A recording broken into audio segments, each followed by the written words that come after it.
loves, welcome back to my channel, Stylish Hidden Treasures. My name is Mary and I'm a full-time reseller on both Ebay and Poshmark. Today I'm bringing you a slightly different video. This video is going to be kind of a, I don't know, relaxed chit-chat type of session. I'm going to sip my water, enjoy this beautiful sun. I don't know about you guys, but I am so thankful it is finally warm outside. I live in Indiana and we've had so many cold days, and it's April and, well, practically the middle of April, and it's still been cold. So finally we have a few days where it's 75 degrees plus and I am enjoying it. I personally love to be outside. Behind us, which you can't see from here, there's a kind of a shed back here in the corner, but there's like a big vegetable garden. Love to plant my vegetables. I have a variety of different vegetables that I grow back there, and then of course throughout the property, backyard, front yard, everywhere else, me and my husband, we love to put down all kind of landscaping and beautiful flowers and all the nice things that kind of perk your mood up. So I figured, why not film this outside, because it's kind of a relaxed type of video, and enjoy the sunlight while we're here. So what are we doing today? Today is going to be a video about, let's just say, my perception, my experiences of the live and silent shows on Poshmark. So last Friday actually, I did my first live show, and I will walk you through all of that. I will let you know what type of equipment I used, some of the things that I've noticed, some things that happened during the show, you know, little things like that. And then I'll also talk about the silent shows as well. So the very first thing that I did was to create like a banner. I use Canva. I have like one of the, what's it called, the pro account. So I can use pretty much any type of clip art or whatever. So my very first thought in starting with these shows was I needed to create kind of a theme. Depending on what I was selling, what type of vibe I wanted my show to have, I created a clip art, actually several of them, that not only talked about what it was I was selling, the sizes I would be offering, maybe the brands, and then the starting price to kind of promote my items prior to the show. On Poshmark, there's also an option where you can then, of course, send, once you get your show scheduled, you can send like a notification to your calendar on your phone, which I would highly suggest do, especially if you do multiple ones of them, so that way you kind of keep track. And then also you could do a preview video, which I definitely did for my first live show. And so that way people can kind of get an idea what it is you're actually going to be selling during the show. So after I created my banner, after I loaded the 50 items that I wanted to do, which my very first show was actually purses, bags, accessories, and shoes. And then we'll talk about that later too, as far as my thoughts on that. So once I got that started, I picked 50 good brands and styles and just conditions and things that I thought people would enjoy bidding on. And then I started all my bids at $10. So that'll be something you'll have to also kind of, you know, think about when you're starting your shows. So first off, I would suggest, and these are all just my opinion, my perception, maybe some tips and tricks, or maybe even just some things to think about. I don't want to sway anybody to do shows or not to do shows. That's completely up to you. Kind of have mixed feelings on them, and I'll go in further on that. But I think it's a pretty good opportunity for some people when it comes to these shows. I personally purchased the auction numbers on Amazon. We're going to kind of talk about some of the tools and things that I used. So I purchased the auction numbers. Then what I did personally was then put the number of the item, obviously on the hanger with the item, and then I also created a cheat sheet. Then on top of that, I even put those numbers into my closet next to those titles, which I think was a third step I didn't necessarily have to do. So I did that. I also purchased an additional ring light on Amazon. I also purchased a heavy duty, sturdy rolling rack, which I know on Facebook there's been some talk about, you know, some people saying, well, why do you have to spend so much for a rolling rack? You could just go to Walmart. Don't get me wrong, I go to Walmart for a lot of things. However, you want a rack that is going to hold all 50 of your items. You do not want your items to literally fall on the ground and your rack to just, you know, implode or whatever you want to say, break down in the middle of your show. That would be a little bit frustrating. So I would definitely suggest get a heavy duty, sturdy rack, because you definitely want something that's going to last. Another thing that I purchased for my show was a prize wheel, which clearly is not something anyone has to purchase. And I got one that was a little bit more expensive because I'm tall, and I wanted something that was kind of, you know, close to my height, so that way I could spin it. And then what I set up was anybody that made a purchase at $20, or they made a couple purchases equaling $20, got to spin the wheel, and then when whatever letter they landed on corresponded with gift bags in which they could get a free prize. And all these prizes were brand new with tag, Amazon liquidation jewelry box, or like, you know, little boxes with, you know, chains or bangles or, you know, things like that. So they were all brand new, and that was what I gave away as kind of a prize, an incentive to have people bid up a little bit more.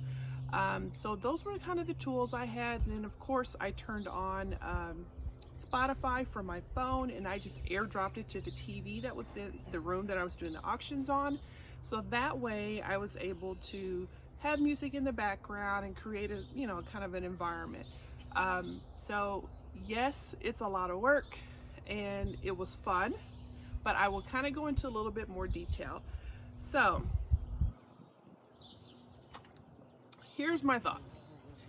After you've gotten your tools, you've gotten your, I have a cheat sheet here to make sure I don't forget anything to tell you guys. So after you got everything you need for your show, you have the items that you need, I would suggest prepare ahead of time, making sure little things that you don't think of is covered. So for example, make sure the exposure on your camera is turned up so it is very nice and bright for your show.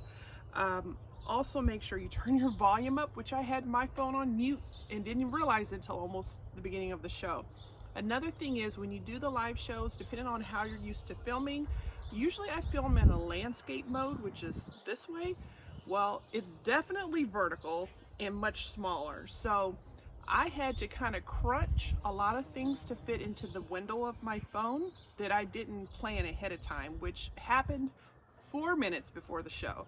So just little things like that. Make sure you are extra prepared, and make sure you know, kind of take a nice time spot, I guess you want to call it, for your show. My show was originally supposed to be an hour and a half, and it was like two and a half hours long by the time it was done. So yeah, make sure you definitely allot that time for your show as well. And then make sure you're bringing a lot of energy. Like, anybody that knows me knows I am not full of energy.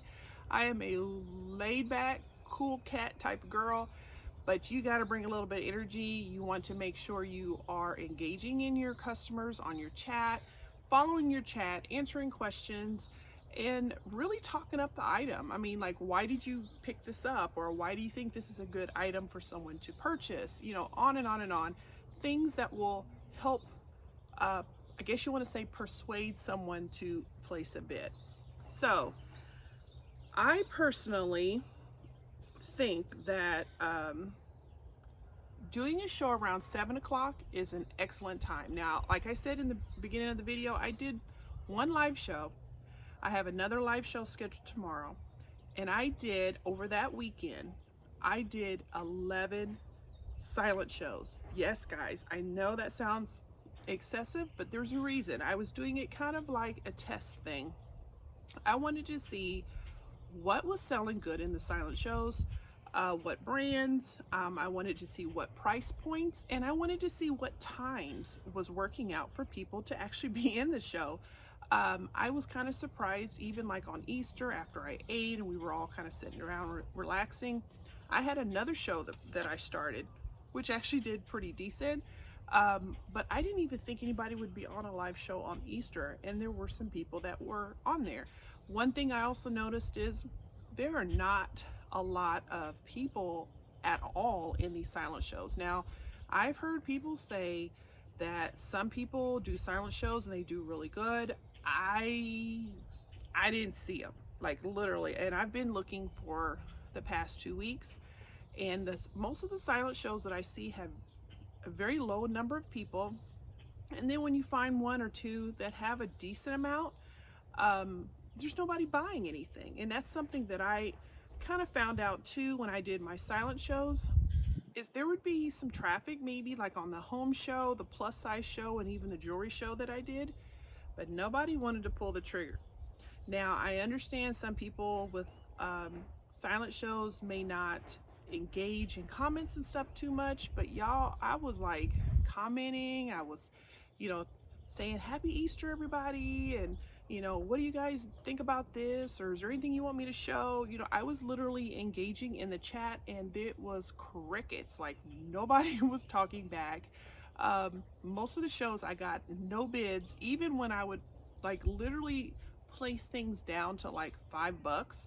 Like, it's a brand new with tags bikini that's $35, and I'm just asking $5, and still nobody would buy. So I don't know the longevity of the silent shows. This is totally my opinion, but I just don't know if they're going to last forever. Maybe they will and something will change, but my experiences with the live shows it was kind of like, I don't know that it was worth the time and effort, even though they're super easy. The live show, on the other hand, well, let me walk you through that. So like I said, I had everything set up. Show was live. I had nothing but positive energy, y'all. I had the greatest people in my chat, and I think I got up around 20 something people, which is pretty nice for a first show. I would highly suggest everyone do their very first show as a silent, just to kind of get used to it and kind of wrap your head around how to, do certain functions and all that kind of stuff. Like if you needed to quick add a listing, or, just how to bid it, or how to place a bid and all this other stuff, or run it, I should say. So I would always suggest do a silent show first, then maybe move on to the live show. But either way, I started my live show. I had a lot of hearts. I had a lot of people, making comments and, oh, that's pretty, or that looks good with your dress, just really good positive energy, which I just knew there was going to be a couple trolls in the bunch, and there wasn't. It was actually a really good type of environment, which I really appreciated. One thing I would say is, I guess it's a Poshmark glitch. It wasn't on my end, but sometimes these chats freeze and you simply don't know what anybody said. I didn't know till after the show that it had froze. And when I was doing the giveaways with spinning the wheel, and I was pretty much staying on top of that when I was, trying to think, okay, that buyer just bought 2 things, now she can spin. It definitely brought a lot of fun energy and everything. But sometimes I didn't know someone else had bid on something because the chat froze. So that's not on me. That's clearly a Poshmark glitch, apparently. Something to kind of keep an eye out on when you are doing your live shows, because you want to make sure you catch whatever comment, or if someone's asking for you to run something different or whatever, make sure you keep an eye out on that. So things to think about. When I was grabbing the stuff for my show, I needed to think about what brands and what styles are people actually looking for, because you don't want to put anything in a show that people just simply don't want, right? And you want to put something in a show that you can afford to let go a little bit less if you need to, and that's something you have to think of too. One thing that I had that happened in my show is I had a Ted Baker purse, beautiful bag. It came out of one of the ThredUp $120 mystery boxes. So I was all in at like $9 for this bag, right? And I think I was asking like 50 something dollars on eBay and Poshmark. Well, that was one of the best bags that I had in my show, and I just knew it was going to get bid up. And guess what, guys? It went for a whopping 10 bucks. Like, I cannot begin to tell you how much I wanted to shut the show down mentally when that happened. Like, talk about regret, right? So I literally made a $1 profit on that bag. So those are things that are a little scary that you have to consider when it comes to these live shows, because you may potentially try to list something and auction it, and you think it's going to get bid, and it just doesn't at all sometimes. So that's something to consider when you are looking for your inventory when it comes to doing a show. Another thing you have to consider also is if you want to look at the bigger picture when it comes to volume. For example, say you have all your starts at $10 and you have 50 items. When you do the math, if they all sell, that's wonderful. You made a decent profit for that show. But what if you only had a couple things that sold and you just spent all this time preparing, all this time, you know, getting your numbers on your hangers and taking those listings down on eBay or other platforms so they don't sell during your show, and only a couple things sell? Like, are you going to look at it in a different way, or are you going to just not sell it again? So it's one of those things, it's like, even when you're investing in something and your return is not always the greatest, are you going to keep going, or is it maybe not for you? So what I would say is definitely reassess after you've had your first show and kind of figure out what direction you want to take the next show. Ask yourself if it's worth you even doing, honestly. And then also you got to think of criticism. Like, I even asked my husband and daughter, which were also in the show, what do you think I did that I probably should have did differently? And a couple things that they had mentioned was little comments that I made with no ill intention, right? But because it's live and you're being natural and you're hyped and all this other stuff, I made a couple comments that maybe somebody would have perceived as, you know, a little rubbing them the wrong way. Let's put it that way.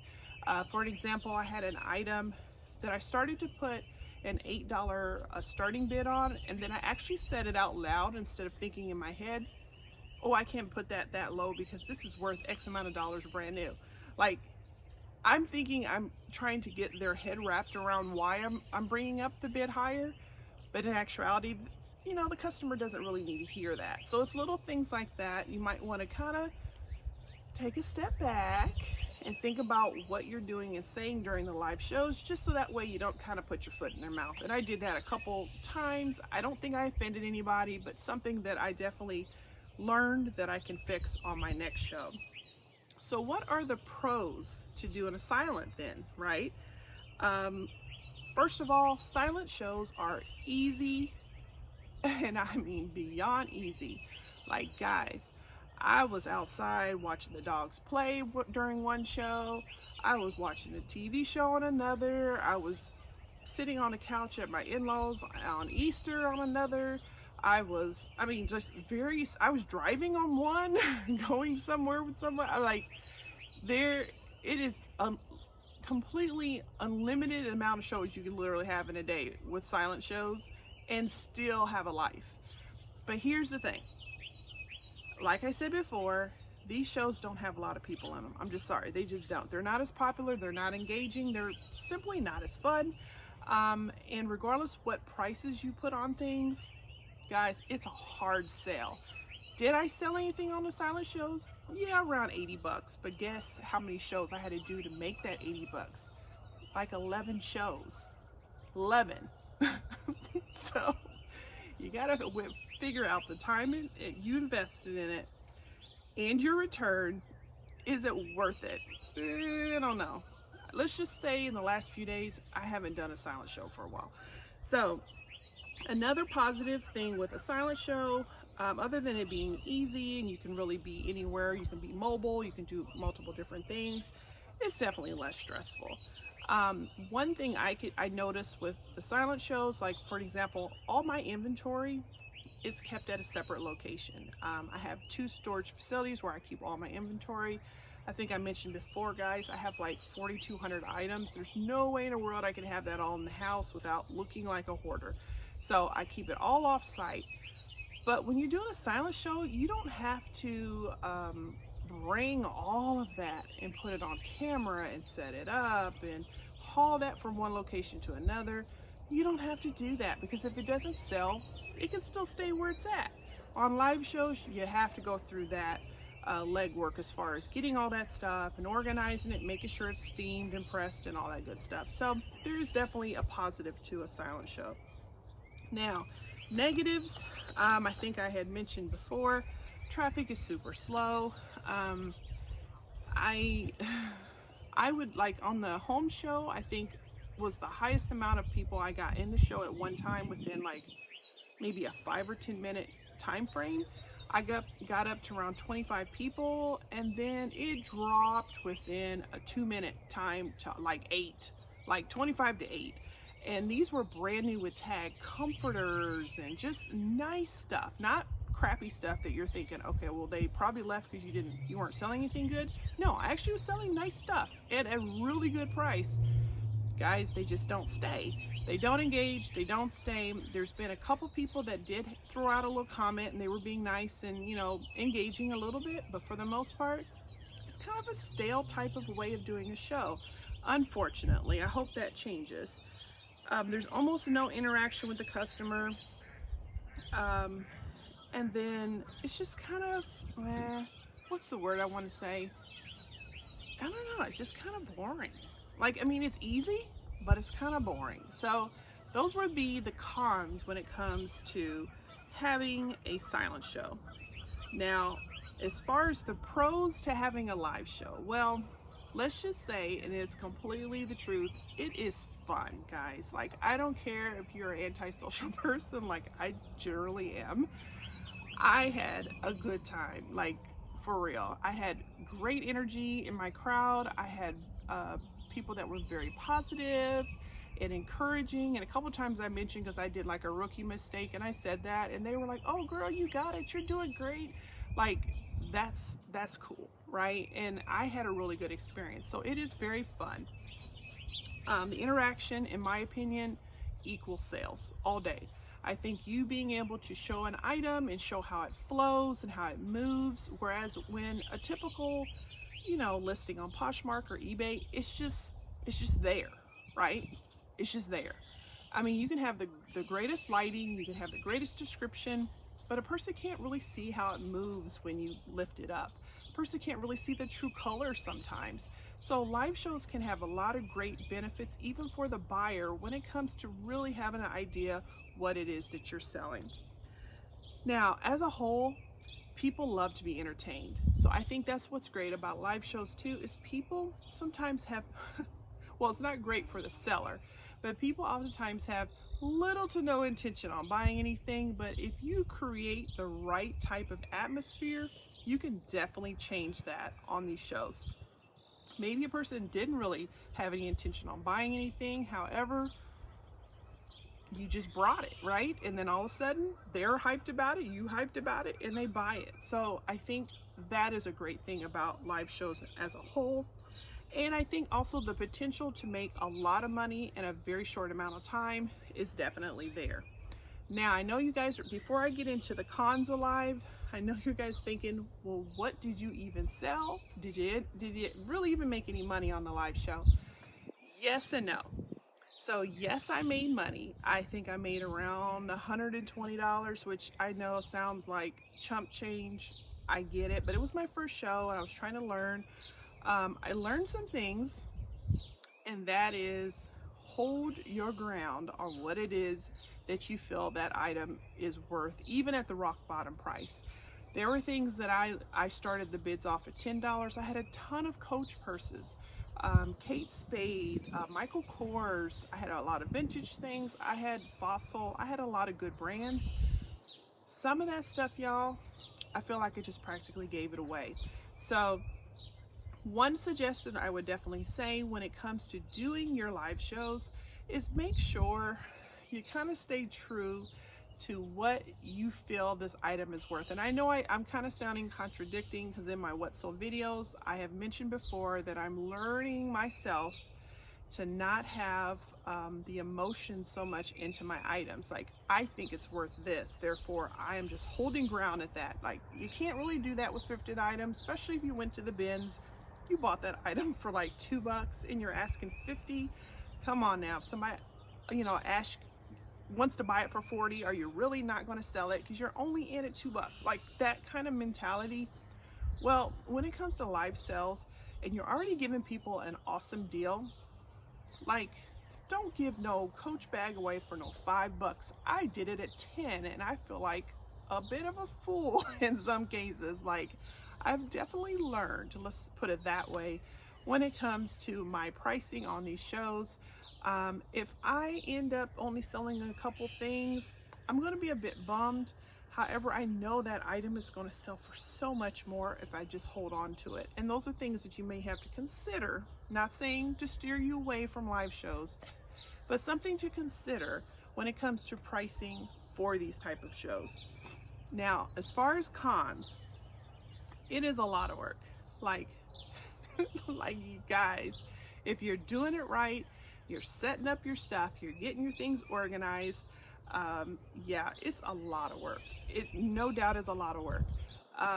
What I think I will probably do is, when I have a theme for a show, which tomorrow is Bohemian Fashion, there's going to be like Brand New with Tags Free People and Zara and Madewell and, you know, some other brands that all have like a bohemian type of vibe. If I don't get my rock bottom thing that I'm, you know, auction number that I'm looking for, it's not going to be the end of the world, y'all, because I am simply going to wait and sell it for what it's worth.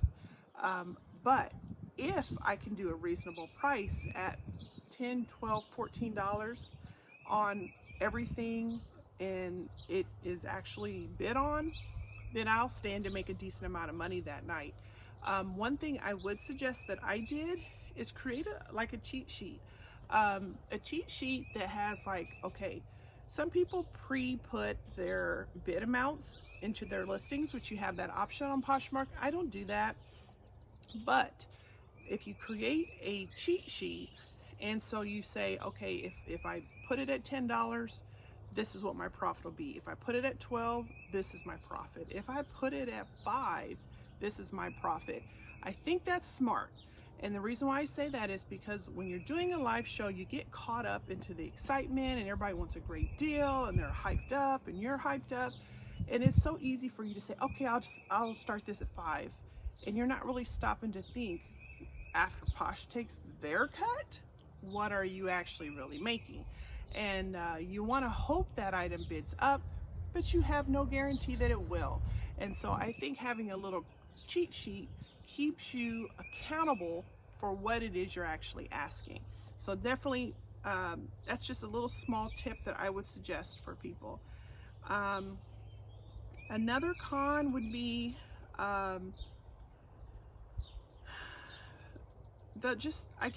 I want to say the regrets, the feeling of regret after a show. And nobody wants to ever feel that way, but I think you have to prepare yourself that you may feel that way.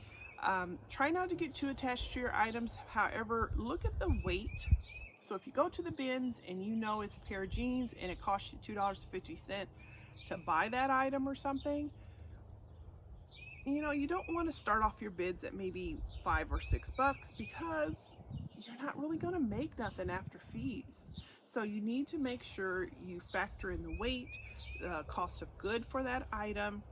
And the con can be that at doing a low auction could bring you almost no profit at all, you know, and you don't want to do that. So I would think when it comes to pricing your items at these live shows, just make sure you keep in mind the total cost of goods, the weight if you went to the bins, what it's even worth brand new with tags, or what it's worth on the resale market at a good value. And so that way, when you are doing these auctions, you can honestly make money, but you don't feel regrets after the show. Like, I'm not even gonna lie, y'all, I definitely felt a lot of regret. I didn't have regrets on doing the show. I didn't have regrets on what I was selling in the show. but I definitely had some regrets on the fact that I probably priced things much lower than I should have. Even if that's the trend, just because it's the trend doesn't mean it should work for you. And for me, for purses and things like that, I have to at least start it at $14, $15 at the very lowest. There's no way I can do $10 for a Coach purse ever again. Ever again. So bottom line, to kind of wrap up this video, just take some mental notes of some of the things I wanted to kind of get your head wrapped around. My experiences as a whole, I think it's good. I think live shows are definitely going in a positive direction. I just feel like you have to do kind of the mental work behind it before you host your show. You want to be mentally prepared, and you also want to just make sure everything is the way it needs to be in order for you to be successful. I just actually an hour ago had my onboarding for Whatnot, and so that went pretty good. Whatnot is on a whole nother level when it comes to auction. I thought it was pretty much neck and neck with Posh shows, like as far as the features and the setup and all that stuff, and they are like blowing Poshmark out of the water when it comes to all the different small features that app has for sellers when it comes to selling live. One thing, even just a very small minute thing, is you can have a limited amount of listings in your show. Like, I can't tell you how I would have loved to have at least 100 items, even if it took me longer to do a show, but you're capped out at 50 on Poshmark, and that's it. You can quick list an item, but then you have to worry about, is there going to be a return because someone can't see the picture, and so that's what I'm a little nervous about. I do have 10 additional listings that are on my clothing rack that are not on my Posh show tomorrow, but they're readily available if I need to add more in.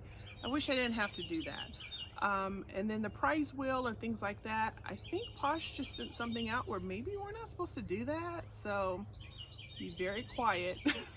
Don't tell nobody. I'm going to try to hold off as long as I can, but I think maybe we're not allowed to do that now they just rolled out additional rules. On Whatnot, not a problem. So I will definitely do an update video in the near future, probably the next few weeks.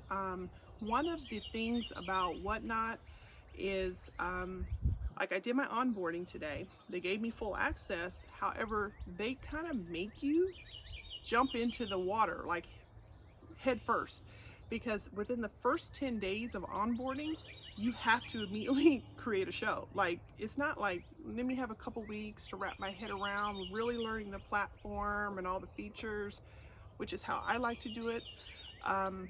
It is more like, you need to hurry up and schedule something within 10 days, you're gonna lose your access. I'm like, whoa, so that's gonna teach me to try to hurry up and learn a little bit quicker. But I think with Posh shows, kind of having an idea about the auction process, it won't be too bad. So I will definitely give you guys an update video, maybe even on comparisons. Like, do I think Whatnot is better? Do I think Poshmark is better? Do I think they're about the same? Maybe the advantages and disadvantages of both.